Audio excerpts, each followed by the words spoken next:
Tadi siapa namanya? Bang Ikal. Bang Ikal ya? Oh, Bang Ikal. Iya. Asalnya dari mana Bang Ikal? Aslinya NTT bang. Oh, NTT. Asli NTT saya. Oh, Bagaimana? enggak tanya nama saya. Nah, makanya itu saya mau tahu ini bang. Aduh kok kaget-kaget saja ya kan manggil saya sama teman-teman saya. Itu ada apa bang? Iya, sebenarnya. Dari mana nih? Iya, perkenalkan dulu ya. Ya. Kalau saya sih dari Malang asli, Bang. Asli Malang? Iya, asli Malang. Ah, Kebetulan ini tadi manggil Abang tuh sama teman-teman di sana tadi ingin wawancara lah. Oh, ingin wawancara, ya. Wawancara tentang teman-teman apa? Teman-teman di perantauan itu seperti apa? Utamanya pada saat PPKM ini. Oh lagi pandemi PPKM ini ya? Nah, itu. Ah. Ya. Ntar, karena minum terus aku juga minum. Ngopi dulu bang, enak. Oke. Oh, mengenai PPKM untuk anak rantau seperti saya mungkin ya? Iya, makanya saya juga maaf ya. Juga mencari teman-teman gitu. Maksudnya suara teman-teman itu bagaimana di tengah pandemi, utamanya anak-anak daerah. Nah, kebetulan tadi saya lewat di sana kok ada kayaknya mukanya bukan orang sini gitu. Iya. Kelihatan ya? Kelihatan. Itu tadi karena Makanya memang itu. kembali lagi ya, mohon maaf mungkin saya potong dulu. Iya. Terutama orang NTT itu jelas terlihat ketika di Pulau Jawa. Kenapa saya bilang gitu? Kulitnya dari model stylenya itu kelihatan jelas. Ini bukan asli orang Jawa ini. Satu lagi bang. Apa itu? Cara ngomongnya. Cara bicaranya ya. Iya benar. Tadi situ paling ramai soalnya. Itu bang, kalau orang Timur ciri khasnya suaranya itu gede. Mungkin karena karena alam atau gimana? Situasi di sana mungkin ya. Panas juga. Terus keramaian sehingga suara itu betul-betul digunakan, diandalkan besar. Ya mungkin itu keunikan suku kita ya. Iya, benar. Yang ada di Indonesia. Kembali tadi bang. Iya, oke. PPKM ya. Jadi ini nambah sekarang. Katanya Pak Jokowi kemarin tuh ada tambahan sampai tanggal 2 Agustus sepertinya. Iya benar, itu saya juga lihat berita sebenarnya. Ya. Itu sebelum PPKM, utamanya lebih ke pandemi awal. Abang masih di sini atau pulang? Saya kalau bicara soal pandemi dan lamanya saya di sini, saya lama di sini dari 2015. Belum pulang? Belum balik.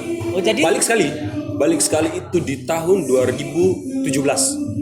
Oh, berarti selama pandemi awal 2020 ya, ya. Maret ya di sini Iya, pandemi. benar. Itu ada di sini. Saya sudah di sini. Oke. Itu gimana? Pertama Abang di tanah rantau ya. Kira-kira itu merasakan gimana dengan pandemi yang seperti ini? Apalagi udah berjalan 2 tahun, mau 2 tahun. Iya benar. Itu gimana menurut Abang? Kehidupan Abang tentunya. Kehidupan saya ya. Kalau bicara Terima kasih, tentang Bang. monggo silakan. Kalau bicara tentang pandemi dari awal, saya yang sebagai anak perantau, awal datang mulanya pandemi itu bagi saya itu merasa terkejut sekali. Dan saya nggak ngerti akan virus ini, corona, sehingga harus ada namanya PPKM, segala macam lah yang dibuat sama pemerintah ya kan. Saya bingung bang sebenarnya. Kenapa? Di lain waktu saya kerja sebenarnya. Saya pekerja bang, kalau abang harus ya. Ya itu gimana? Apalagi pekerja yang sekarang dibatasi. Benar, nah, makanya itu bang. Saya pekerja yang dimana keuangan saya dapat dari pekerja, makan pun dari hasil kerja saya. Dan saya juga namanya anak, ya kan? Adalah namanya anak untuk setidaknya kiriman buat orang tua. Apalagi kita perantauan, saya sendiri perantauan Pak. Jadi soal pandemi pertama itu sangat-sangat sulit. Jujur Bang, kenapa saya bilang sulit? Ketika saya kerja pertama, jujur saya langsung di PHK itu Bang. Langsung dirumahkan. Kerja di? Saya kerja di fotokopi kafe namanya. Iya. Jadi alhamdulillah saya sebagai barista di kafe. Sambil dimakan kau. Ngomong gak? Siap. Thank you Bang ya. Gak enak ini teman-teman. Aku dikasih makan gratis. Biarin dia. Siap. Makanya saya jadi barista juga di kafe. Dan jujur pengalaman ketika pertama kali pandemi itu susah sekali Bang. Nah di situ ada evaluasi antara owner sama karyawannya sendiri Bang. Jadi saya dievaluasi itu kayak evaluasi semua karyawan ya, sama pemilik kafe tersebut yang saya kerja. Nah di evaluasi itu ada kata-kata yang saya ambil nih. Jadi kata-kata ini mau nggak mau kita harus ngambil. Jadi beliau kalau beliau berkata tuh kayak, mohon maaf untuk sementara ini sistem dari kafe itu dirubah. Dan betul Bang, sistemnya diubah. Jadi karyawan itu dibatasi jam kerjanya. Itu secara internal, maksudnya internal kafe atau memang udah peraturan pemerintah pada saat itu? Kalau untuk sistemnya itu dari kafenya sendiri, Bang. Oh, jadi bukan pemerintah? Pemerintah itu gara-gara pemerintah tadi. Oh. Nah, yang mengadakan pandemi itu tadi, Bang. Jadi penyekatan contohnya. Lockdown pertama pertama benar ya, itu sudah, Bang. Mohon maaf saya kurang mengerti akan lockdown, tapi karena memang situasi itu sudah terjadi, Bang. Jujur, Bang. Pemasukan sebagai saya anak rantau yang kerja sebagai barista di Pulau Jawa, iya, di kafe itu minim sekali, Bang. Minim akan jam kerjanya, minim akan gajinya. Ini jujur-jujuran aja nih, Bang, serius, Bang. Iya, betul. Serius, Bang. Tapi gini, Gimana itu? saya menyadari sih teman-teman perantau itu banyak juga dari teman-teman saya, mungkin banyak bekerja di sini. Tapi di waktu lain, Bang, mohon maaf ya, saya agak pribadi ya, ke Abang Ikal. Ada teman-teman itu juga dalam arti tetap dikirimi gitu, Bang, sama orang tua. Ya. Setidaknya seberapa gitu, 400, 500 atau seberapa. Itu gimana? Atau di rumah juga terdampak gitu sehingga Abang juga terbatasi. Iya, itu gimana? Benar. Poin pertama itu benar. Poin kedua juga mungkin ini privasi ya, saudara.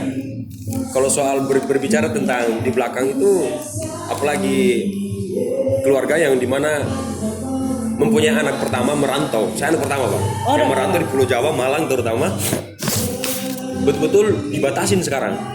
Jadi serba dibatasin, Pak. Pengiriman dibatasi, gaji pun dibatasi, sistem kerja dibatasi, serba dibatasi. Makanya saya bingung, Pak. Jujur. Tapi di situ namanya kita sudah merantau melalui itu semua, ya kan? Betul. Kembali lagi saya sudah merantau melalui itu semua. Mau nggak mau, ini sudah yang saya ambil, jalan yang saya ambil. Mau nggak mau saya harus jalanin, walaupun resiko apapun itu. Itu mungkin pengertian dari saya sendiri, Pak, sebagai anak perantau. Jadi gini, menurut saya sih oke lah, itu menurut Abang. Mau nggak mau kita jalani kan. Tentunya teman-teman juga akan memahami. Saya orang Malang sendiri pun juga agak jauh sama orang tua, juga merasakan hal demikian, harus dijalani. Benar. Orang tua juga terbatas gitu. Ya. Karena ada keterbatasan itu, ya silakan. Ada keterbatasan tentunya. Ini kan kebijakan pemerintah. Ya. Sebagai mahasiswa di salah satu perguruan swasta ya, Bang? Iya, benar sekali. Itu apakah pemerintah sudah memberikan jalan keluar yang terbaik? Kita tidak berbicara tentang masyarakat secara umum, tapi secara anak mahasiswa. Anak mahasiswa? Iya. Ya benar, saya sendiri anak mahasiswa. Itu udah berpihak nggak kebijakan-kebijakan terhadap Abang dan teman-teman? Abang sebagai apa ya? Yang merasakan, merasakan. Yang secara tidak langsung sudah merasakan. Iya. Jadi saya memang anak mahasiswa, kuliahnya di Muhammadiyah Malang. UMM, benar sekali. Saya ambil jurusan teknik elektro angkatan 2015. Nah, pada saat pandemi itu emang benar. Kami sebagai mahasiswa atau mahasiswi merasa risih atau resah. Kenapa? Karena memang kegiatan kami online semua. Jadi pemikiran-pemikiran negatif ya. Mohon maaf. Kenapa? Mulai timbul awalnya pemikiran itu negatif, Bang. Kenapa saya bilang negatif? Karena gara-gara pandemi ini. Jadi dosen ini enak. Nah itu contohnya, Bang. Contohnya ya, dosen ini enak. Keterangannya dari rumah, bisa dari mana, toiletnya, mohon maaf ya kasarnya ya. Begitu, Bang. Untuk menjelaskan atau memberi keterangan atau mengajar ya. Karena saya merasakan hal itu, Bang. Ada perkataan yang unik maksudnya. Pembelajaran kan online. Ya. Anda sebagai orang yang elektro ya, yang tentunya itu banyak praktek ya. True, benar. Nah, itu tadi. Itu gimana cara mensiasati?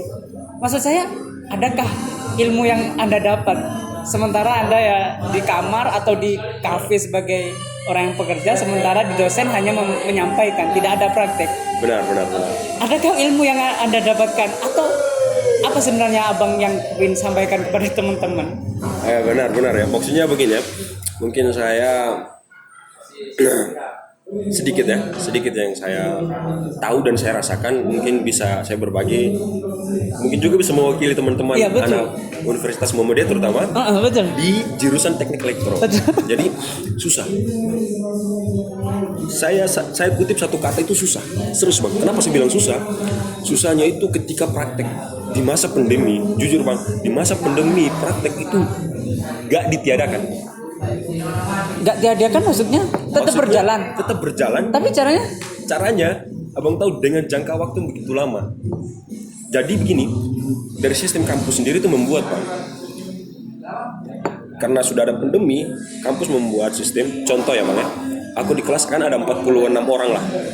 Ya, di kelas saya ada 46 orang. Jadi per minggu ada praktikum, tapi dibatasin orangnya bang. Oh, jadi tetap buka sama dosen di UMM. Hanya ya itu tadi social distancing harus dijaga, masker. Oh iya, kita nggak belum pakai masker. Saya mau masker bang. Dari Oh ya nggak apa-apa ya kita. Terus gimana? Jadi ada, tapi ketika mulai masuknya pandemi lebih parah lagi, ya bang ya, itu betul-betul kuliah itu betul-betul dinonaktifkan. Jadi dari mau praktek, pertemuan dengan dosen, bahkan teman-teman saya yang mau sempro, itu pun dibatasin untuk secara langsung bertemu itu. Dibatasin bang. Jadi betul-betul ketat. Jadi Anda sebagai pelaku apa ya, jurusan yang pastinya teknik Ribet praktek ya, terus ribet ya, Bang. Makanya saya juga bingung gimana Anda sebagai seorang mahasiswa itu melakukan hal itu. Tentu nanti kalau hanya di ruangan-ruangan, maksud saya ketika daring di kamar kan itu ada kejenuhan. Benar. Itu gimana Mas Ika untuk mensiasati itu? Apalagi menghadapi dosen yang tugas menumpuk dari dosen yang lain, tapi dosen memaksa untuk cepat mengumpulkan. Itu yang menjadi masalah juga menurut saya. Kembali lagi kan, namanya kita mahasiswa itu kan pelajar ya Mas ya. Kita pelajar yang betul-betul belajar dengan definisi kita ingin mendapat nilai sebenarnya, ya kan? Tentunya saya juga bekerja seperti itu. Benar kan? Nah, makanya itu bang. Jadi untuk perkara apa? Bukan perkara sih. Untuk berbicara tentang jenuh dan tidak jenuh, jenuh bang. Jujur bang. Kalau mau bicara tentang pembelajaran online itu jenuh sekali. Apalagi udah berjalan hampir 2 tahun ini. Guys, benar. Apalagi dengan jangka waktu yang lama sekali ya kan, jenuh sekali bang, saya serius, susah bang. Memang apalagi berbicara tentang tugas yang numpuk yang banyak, bang, gimana ya? Ribet pokoknya, ribet, susah, terus kayak apa sih? Iya kan? Apa sih? Ketika Bang Ikal udah berupaya untuk mengerjakan, kejenuhan itu datang. Ada nggak niat untuk, biarin aja itu gimana? Ada nggak? Besar sekali bang. Bentar ya. Sekali. Tapi kembali lagi bang, kan sudah dibilang kan sebelumnya tadi kan saya bilang, aku anak perantau, ya dimana merantau di sini kan selain kuliah sambil kerja juga kan sampingannya, ya mau nggak mau harus jalanin itu bang. Apapun itu resikonya. Dengan secara terpaksa, ya serius. Terpaksa karena situasi mungkin sih. Benar. Jadi menurut abang pembelajaran yang sifatnya daring sekarang nih berarti efektif atau enggak? Lebih enak daring atau luring? Menurut abang? Lebih enaknya luring sih kalau luring ya, tetap muka. Kenapa saya bilang itu? Karena memang kita cepat lebih memahaminya. Kembali sih bang ya, kita kan punya karakter masing-masing untuk cepat menangkap. Iya kan, cepat masing-masing untuk bisa memahami sesuatu. Ya kalau aku sendiri bang bertatap dalam artian sama dosen. Yes, jadi no online bang. Tapi kan gini, oke lah tatap muka. Bang Ikal suka tatap muka. Tapi kan untuk mencari nilai lebih enak daring, bang. Iya nggak sih? Atau lebih sulit sebenarnya? Soalnya saya ini kan angkatan 2016 yang udah selesai, nggak sampai daring. Iya benar. Tapi saya mikirnya, oke lah jenuh mungkin teman-teman adik tingkatan, termasuk Bang Ikal kan adik tingkat saya. Benar. Tapi kan cari nilai enak. Atau enggak demikian? Itu yang saya pikirkan sih. Gampang ya? Gampang, enak, tapi yang kita dapatin itu untuk hal ilmu itu nggak ada. Kenapa saya katakan gitu bang? Jujur, karena saya merasakan sendiri. Apa yang saya dapatin itu apa sih? Nah itu. Dengan situasi pandemi ini bang, jujur bang, bingung bang. Dikasih tugas aja. Ya bang, jujur bang, kalau mau soal tugas bang ya, kita sistem online aja. Nyontek bang, kita salin. Oh gitu ya. Jadi nyontek. Nyontek ya benar, gampang. Tinggal lihat di Google apa sih. Oh gitu susah. ya. Kenapa tadi sistemnya online gampang bang? Apa yang kita dapat coba? Nyontek. Oh, berarti sepertinya ini gambaran ini. Ya, Gambaran benar. mahasiswa Sabang sampai Merauke nyontek. Makanya saya nggak lulus sampai sekarang. Saya bingung ini, iya kan? Gampang untuk dapat nilainya bang, jujur. Tapi kalau untuk ilmunya sendiri itu bang susah bang. Seandainya kalau abang waktu itu, ya mungkin rezekinya abang ya lulus sebelum ada pandemi ini. Betul. Ya kalau seperti saya begini bang, susah bang. Susah untuk dalam artian ilmu yang sebenarnya itu apa sih? Jujur saya katakan begitu bang, serius. Karena gampang untuk dapat nilai kalau bersifat online, gampang sekali bang. Copy paste, wis beres. Oh gitu ya. Iya benar. Dan jujur itu pun mungkin dirasakan kalangan orang. Semua orang yang lagi berpendidikan sekarang. Saya kira demikian. Kalau dari Abang Ikang ngomong gitu, kayaknya teman-teman yang lain seperti itu. Jurusan apapun kayaknya seperti Apapun, itu. Bang. Dan pasti dirasakan sama teman-teman. Benar. Oke, kita kembali ke pandemi ya bang. Sambil dimakan juga bang. Siap. Oke. Kemarin tuh pemerintah kan membatasi atau PPKM ya. Sampai kalau nggak salah sampai mulai tanggal 3 sampai tanggal 20 Juli. Oh, PPKM pertama itu ya? Ya, PPKM pertama. Iya pertama ya? Ya. Pertama, ya. Saat ini kita kan menjalani PPKM kedua. Benar. Tentunya tadi itu kehidupan semakin tidak menentu. Benar bang. Yang benar teman-teman itu juga dari segi ekonomi, beban hidup, Iya. teman-teman untuk bertahan Iya bang. dalam kondisi yang seperti ini tuh seperti apa bang? Berhemat kah atau gimana gitu? Kalau Tadi kan abang udah bicara bahwasannya kena PHK, Iya, dinamikanya seperti itu. Benar sekali. Benar bang. Kalau poin yang saya dapat dari kutip dari perkataan abang lagi, ya mau nggak mau harus hemat bang. Apalagi di situasi yang sangat parah. Jujur saya bilang sangat parah. Kenapa? Karena memang jam kita diatur, ya kan? Sama Bahkan peraturan. pola makan kita diatur. Serius, kenapa saya bilang gitu? Karena memang lihat tanpa didasari, betul bang. Di Malang bang, Malang sendiri yang saya rasakan bang, serius bang.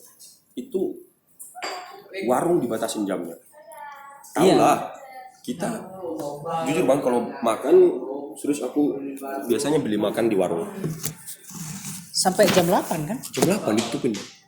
Dan bayangkan abang ketika di situasi itu abang lagi istirahat lah. Abang bangun tiba-tiba di jam 9. Apa ya abang beli? Dan lebih parah lagi bang, serius bang. Setiap kali saya keluar malam di pandemi yang sekarang yang diadakan pemerintahan PPKM ini, itu jalan-jalan semua itu yang dulunya pada terang sama lampu sekarang udah pada gelap. Iya Saya sih. bingung bang, serius sama PPKM ini. Iya tahu saya masalah lampu ditutup gitu atau Iya, dimatikan. benar. Bahkan dalam kasus lain teman-teman tuh ada yang kecelakaan karena Banyak risiko, iya, Bang. banyak risiko. Makanya saya juga bingung. Sebenarnya menurut abang nih kebijakan PPKM ini itu sesuai nggak? Secara umum dulu. Nanti kita akan bicarakan tentang PPKM secara anak mahasiswa. Secara umum gimana? Kalau secara umum nggak bijak sama sekali bang. Nggak bijak. Jujur, kenapa saya bilang nggak bijak? Tapi gini bang, mohon maaf ya, saya potong. Abang ngomong nggak bijak, tapi kan PPKM itu upaya pemerintah untuk menanggulangi COVID gitu bang. Iya. Dengan perkembangan COVID yang sedemikian rupa. Benar. Itu gimana?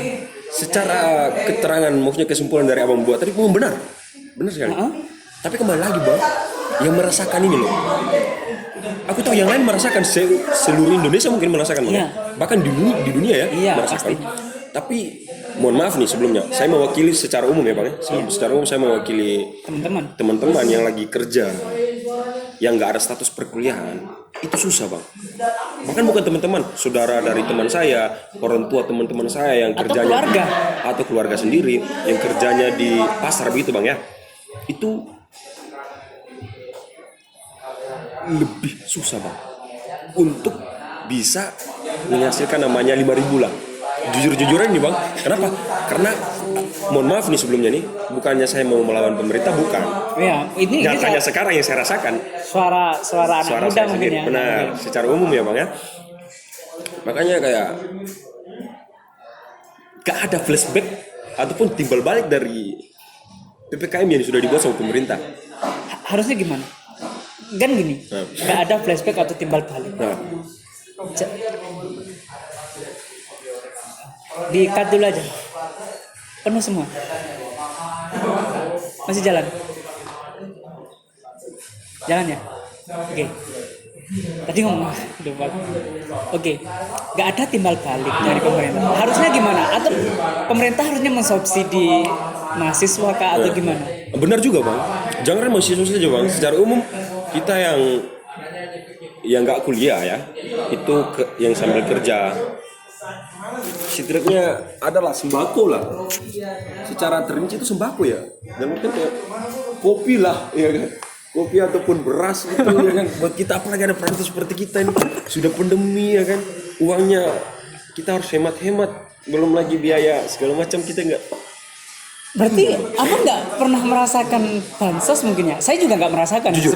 Kalau mau bilang merasakan tidak merasakan, saya belum merasakan sama sekali. Harusnya Sampai pun dari pandemi pertama. berarti seharusnya pemerintah juga memberi bantuan sosial bagi Sebenarnya perantau kayak tapi apa? itu secara omongan doang. Saya pernah baca di berita, terutama di Twitter. Itu mohon maaf sebelumnya, Bapak Jokowi memang berkata ada bansos dari dampak ini Bagi mahasiswa? bagi semua secara umum.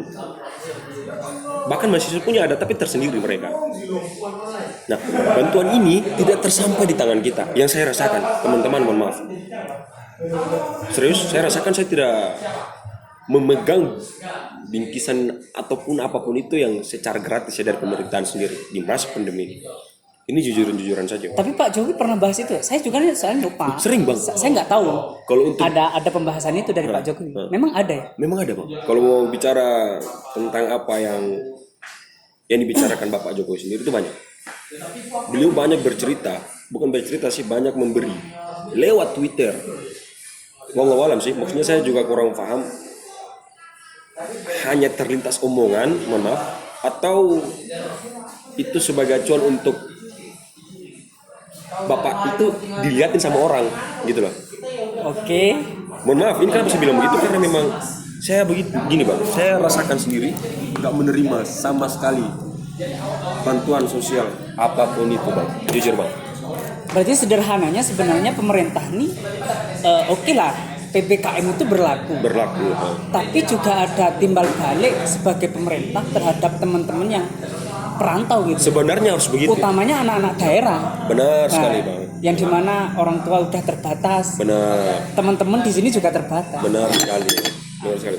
Mungkin rekomendasinya sih pemerintah itu memberikan solusi ya, bukan hanya peraturan itu mungkin. Benar, bukan hanya peraturan, solusi omongan itu jangan. Capek. Kita hanya sebagai penonton ini capek.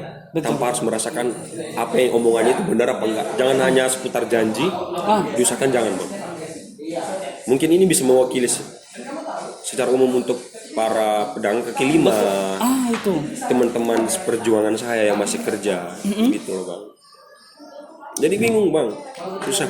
Jadi sebenarnya kalau boleh saya simpulkan dari perkataan abang tadi, pemerintah itu, mohon maaf, saya juga akan mohon maaf, takut keciduk aku bang ngomong gini. Jadi enggak sih? Ini takut nggak keciduk? Kalau bilang takut enggak takut, saya lebih takut ketika pandemi bang, serius. Oh gitu ya? Saya takut mati kelaparan. Oh gitu? Jujur bang. Kenapa saya bilang gitu? Saya, mana ada bang dapat Lapar ya? Berarti bapak-bapak yang di atas sana, kita kelaparan di sini. benar. Itu harus. Itu Harus. poinnya ya. Poinnya itu. Berarti kita simpulkan kebijakan saat ini itu tidak sama sekali berpihak terhadap mahasiswa atau terhadap rakyat secara umum. Benar sekali. Saya memberi pendapat itu, iya benar bang. Karena memang gak ada untung bagi kita, jujur. mohon maaf, saya kutip lagi kata-kata Bapak Jokowi sendiri bilang ada vaksin gratis. Oh iya, vaksin. Jujur, tapi banyak berita yang keluar vaksin itu membunuh. Itu kan berita di luar ya? Ya saya nggak tahu mungkin media ini hoax atau enggak, tapi saya cuma sebagai anak mahasiswa, anak perantauan, mungkin yang belum mengerti akan apa sih vaksin itu sebenarnya. Tapi bicara tentang vaksin Bang, Gimana tuh? itu kan ada vaksin gratis. Tapi saya dengar sih, semoga salah ini, ada di mana? Di berita juga. Ya. Terus vaksin itu ada yang diperdagangkan itu lagi.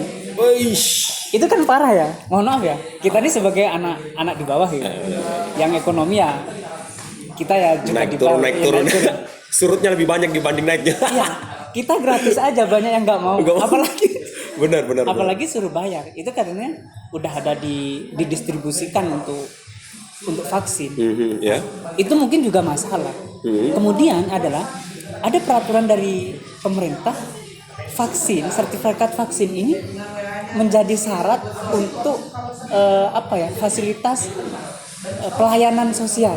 Kalau maksudnya gini, kalau nggak punya sertifikat vaksin, maka fasilitas sosial itu dibatasi oleh pemerintah. Benar juga, saya sempat dengar begitu juga. Tapi kalau memang pemerintahan sendiri berani bertanggung jawab, kalau memang dari vaksin gratis itu kita bisa memfasilitasi, saya akan ikut. Dalam artian saya akan ikut gratis vaksin itu. Tapi mohon maaf, kenapa saya nggak berani ikut untuk sampai sekarang ini Bang? Jujur, karena vaksin ada beberapa orang yang meninggal.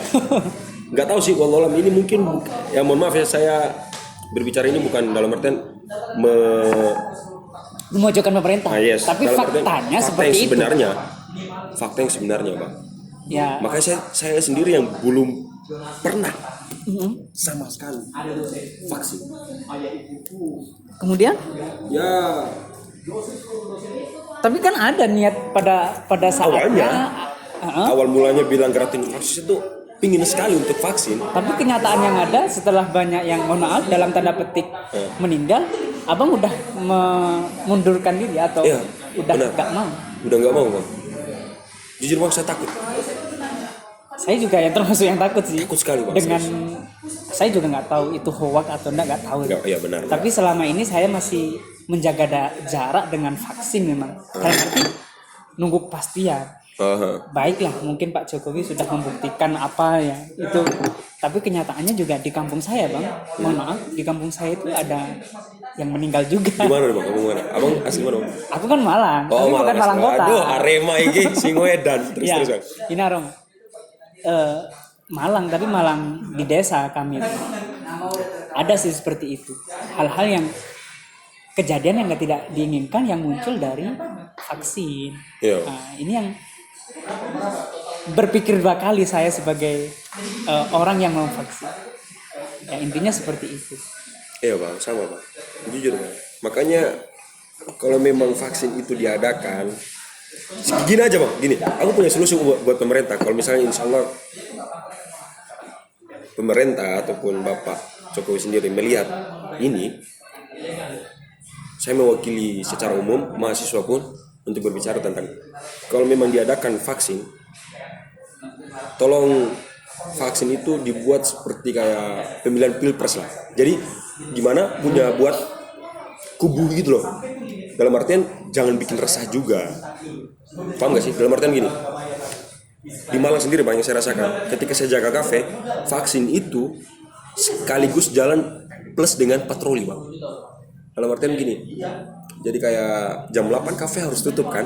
Iya. Nah pas kafe mau tutup jam 8, nah itu kan otomatis kan pemeriksaan, pengketatan memang harus secara umum kan harus ditutup semua di jam 8 itu. Iya. Nah ketika pemeriksaan dari tim-tim Bapak tentara, Bapak polisi itu pun beserta ikut paut dengan vaksin. Nah itu membuat kita kayak rasa lebih takut lagi akan vaksin. Nah solusi dari saya itu begini Bang, kalau memang mau diadakan vaksin setidaknya buatlah seperti kubu pilpres. Kenapa saya bilang kayak begitu? Contohnya kayak lu pemerintahan sendiri tuh datang sendiri gitu loh, datang sendiri ke daerah masing-masing untuk buat stand begitu. Jadi stand itu ditaruh di situ, tinggal diomongkan ke Bapak RT atau RW, disosialisasikan. Biar warga-warga itu ya langsung ke kubu itu tanpa harus Bapak polisi dan Bapak aparat lainnya itu datang plus dengan vaksinnya. Itu membuat kita takut jujur. Itu membuat gitu. kita takut. Kayak apa ya? Malah menjadi sesuatu yang menakutkan dua kali. Benar. Tapi jujur Bang, ini lebih mengentengkan para bapak-bapak vaksin, dalam artian kayak membantu mereka lagi. Jadi mereka nggak perlu capek-capek untuk jalan-jalan keliling sama bapak aparat. Jadi bapak aparat itu tugasnya untuk kayak sampai jam 8 aja begitu, untuk mengontrol situasi kan. Untuk mengkontrol suasana PSBB atau Iya, PPKM ya. Benar. Nah untuk vaksin sendiri itu tersendiri lagi. Jangan bersangkut paut vaksin sama aparat. Nah itu membuat kita kalangan bawah takut. Yo, saya saja contoh Bang, lihat polisi atau TNI itu takut sekali. Serius. Ditambah dengan vaksin, takutnya berlipat ganda Bang. Oke. Jujur itu. Oke, karena kita udah jam 19.49. Tentunya setelah ini kita udah mau nutup kafenya. Benar sekali. Takutnya nanti Satpol PP udah menggerebek kita. Terakhir Bang, apa yang Abang bisa berikan kepada kita? Kesimpulan saran ke pemerintah boleh, ke teman-teman yang sama-sama di perantauan gitu Bang. Dari pemerintah ke teman-teman sama anak perantau yang utamanya di daerah, apa yang bisa disampaikan Abang? Untuk mungkin seperjuangan perantauan itu pesan saya itu tetap semangat, tetap bekerja keras, situasi apapun itu harus tetap bekerja keras. Kita nggak tahu, insya Allah dampak ini bisa selesai dengan begitu cepat. Biar kita sebagai kalangan perantauan sendiri tidak dikekang akan jam, waktu, keuangan. Itu, dan juga untuk para mahasiswa giat belajar. Orang tua menantikan di sana. Kalau untuk kebijakan pemerintah itu gimana harusnya? Itu gimana? Gini, menurut Abang? Kalau saya sedikit saran dan kesimpulan, insya Allah semoga didengarkan, amin. Saya pingin dalam hal PPKM ini para bapak-bapak pemerintah yang duduk dan yang sudah terjerumus secara langsung di PPKM ini setidaknya langsung turun.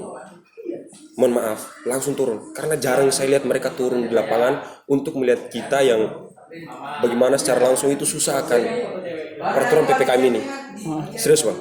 Jadi bapak-bapak langsung turun sosialisasi langsung ke kita, biar kita tahu kalau bapak itu punya rakyat.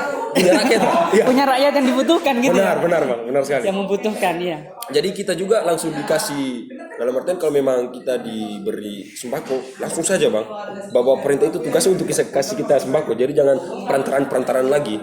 Yang ujung-ujungnya habis di jalan. Yang ujung-ujungnya habis putus gitu loh Bang. Jadi nggak sampai kayak kita. Nah itu yang aku minta untuk bapak-bapak pemerintah. Kalau memang sudah buat peraturan seperti ini, setidaknya bapak pemerintah juga secara langsung untuk turun. Dalam artian ya seperti aparat lah, datang turun tak tegur, datang turun tak membagi sembako, datang turun tak ini uang ini deh. Senang sekali saya itu ya kan. Iya biar tidak Bang bicara tentang anak perantau ini lapar setengah mati. Lapar ya? Lapar. Ya. Makan Bang ya? Ya silakan makan. Jadi intinya teman-teman untuk pemerintah itu dari sekian dari pernyataan Bang Ical itu kita butuh perhatian dari pemerintah. Benar sekali. Kemudian bukan hanya memberikan peraturan, tapi hanya solusi juga dibutuhkan. Benar. Nah, itu mungkin harus kita renungkan. Utamanya teman-teman jangan lupa nanti prokesnya juga ditaati untuk menahan pandemi ini ya. Social distancing terus. Social distancing. Tapi ngomong-ngomong kita juga belum pakai ini Bang. Tapi nggak apa-apa ya. Jaraknya aman. Intinya bawa aja masker. Ya. Selalu dipakai masker. Siap. Dan jangan lupa untuk diganti lagi Bang. Kita kan nggak tahu kan kalau masker yang lama yang sudah tersangkut paut virus apa gitu kan kita nggak tahu. Jadi sering-sering diganti. Ya. Terima kasih Bang Ikal. Sama-sama. Dari mana tadi? Dari NTT saya Bang. NTT. Ya, semoga lah anak perantauan sukses ya di negeri orang. Amin ya Allah. Ya, intinya itu teman-teman ada kurang lebihnya saya mohon maaf. Ya. Saya juga minta maaf ke Abang. Ya, sip. Sama-sama. Dan mohon maaf mengganggu waktunya. Siap. Ya, Sama-sama. terima kasih. Itu obrolan kami, semoga bermanfaat. Amin. Terima kasih. Kita lanjut, Bang. Oke.